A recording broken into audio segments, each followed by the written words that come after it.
If you graduate from an Ivy League school, you're probably going to get 2 lottery tickets in the game of life. Everyone else gets 1. Do Ivy League schools really matter? I think the answer is if you are a low-income student, you come from a place without a lot of means, without a lot of social connections, and you go to an Ivy League school or what's often called an Ivy Plus school, it's game-changing. Like, it will change the networks and connections you have and lead you to opportunities you never otherwise could have imagined, and it is a real game changer.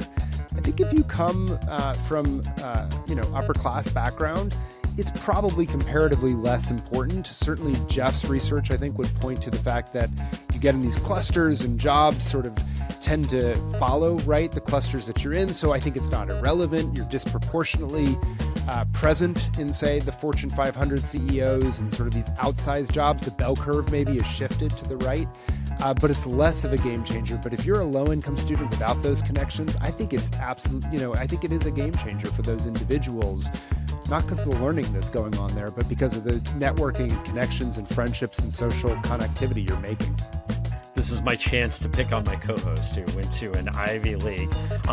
Because when you really look at the data, there was this study last year in Nature that looked at the Ivy League and outcomes. The one place that really mattered was Harvard, kind of above everybody else.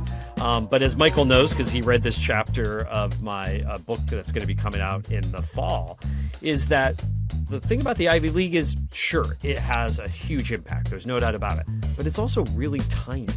So at the end of the day, when we looked at where graduates of all different kinds of colleges end up, if you want to work at McKinsey, if you want to work at GM, if you want to work at JP Morgan, there are students or graduates from colleges up and down the pecking order. And in fact, because big state universities, other less selective places are so much bigger, your chances of working in any company, even in the Fortune 50, you're going to have a much greater chance of working with somebody who didn't graduate from an Ivy League institution, probably, by the way, even being managed by somebody who didn't graduate from an Ivy League institution.